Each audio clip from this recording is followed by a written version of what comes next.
life before knowing Jesus was very hard for me.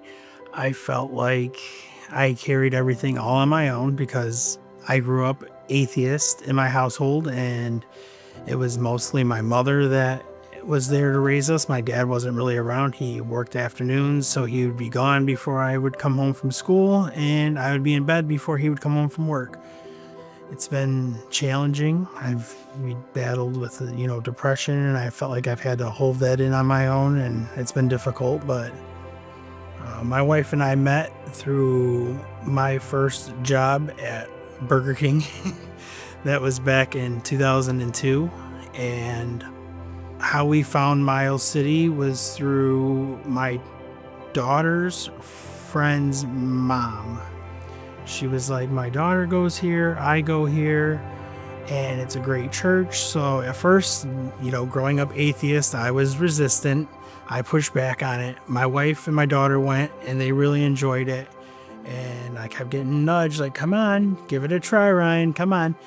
In September of last year, I was feeling really depressed and low with work and everything like that. And I started feeling like, what do I have to lose by trying this?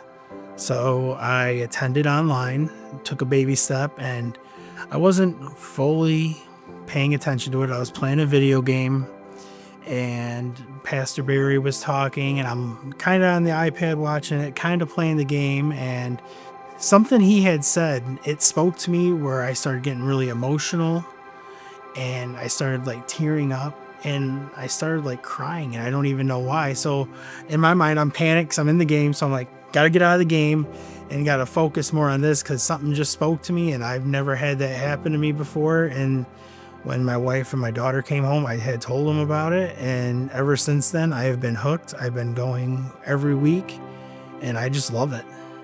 And after the first 2 weeks, I was like, you know what? I'm going in person now. I've done this online. I need to go in person. I need to stop sitting at home watching on a screen. I need to be there and get this full experience, because I don't feel like you get the full experience through the computer, iPad, whatever the case may be. So I came here, and it was probably early October, and I was like, this is awesome. I love this. So on November 16th of last year, during service, I was listening to Pastor Barry again, who just happened to be preaching that day. And when it came time to get the Bible at the end of it, and during the song, my wife was like, are you going to do it?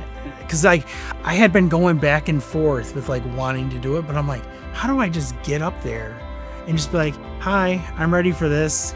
So she kind of was like, come on, I'll go with you. So she kind of pushed me along to go up there and helped me, talk to Pastor Barry, and was like, hey, he's ready to give his life to Jesus. And I was like, yes, I am. And it was just a really cool thing, and I'll never forget it. For me, getting baptized, I look at it as my next step to moving towards God. It's what I have to do next. And I'm being obedient and just moving closer to God, and that's all I can do. And I got to see baptism for the first time just the week before Christmas Eve service. And I just thought it was a really cool thing to get to watch all these people be baptized in person.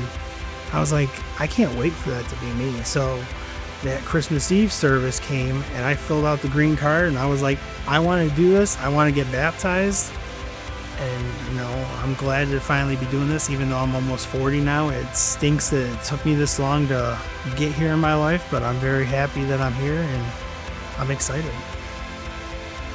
Hi, my name is Ryan McNellis, and I'm getting baptized because I gave myself to Jesus, and I'm ready to take those next steps to be more obedient, and I'm ready to move closer to God.